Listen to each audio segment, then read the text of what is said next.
Kudrizi, nderuari kryetari i komunës Mitrovicës Veriore, Erden Atiq,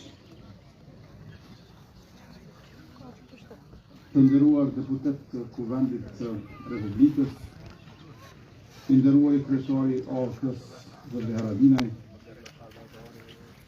të nderuar general të ushtrisë tonë, oficer e ushtarak, polic të Policisë Kosovës, të nderuar drejtues e përfaqësues të institucioneve të ndryshme shtetërore e lokale, të nderuara familjet dëshmorëve martirëve të kombit, të nderuar invalid e veteran të ushtrisë shqiptare të Kosovës, të nderuar pranishëm, zonja dhe zotëri, motra dhe vëllezër, shumë nga ju e keni përjetuar tmerrën e luftës dhe i keni festa kujtime të dhimbshme nga viti 1999.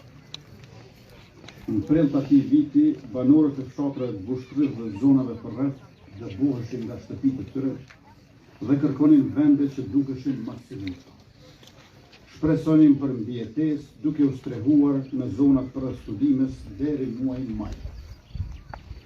Strategjia gjenocidale e Serbisë me emrin Patkoj, me cilën Kosova pospastrohej nga shqiptarët, ishte një plan i errët që përfshinte edhe Patkoj degjet.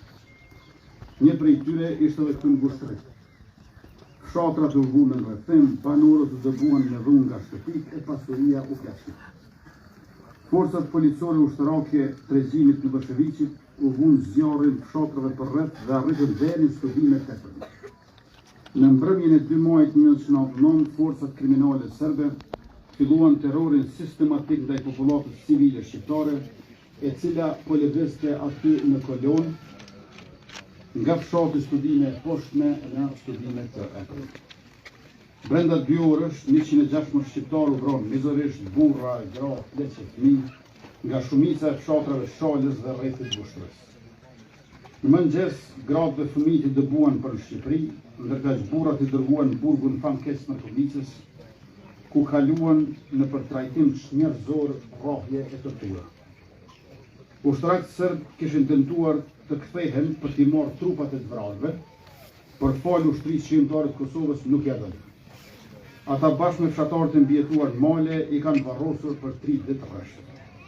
Andaj sot krahas rënjes së martirëve nderojmë qendresën e gjallëve. Të gjithë ju që keni mbijetuar, që keni sfiduar vdekjen, që ende mbani në trup e në shpirt plagët e lirisë, jeni dëshmi e gjallë e forcës popullit tonë. U jemi mirënjohës juve që e mbani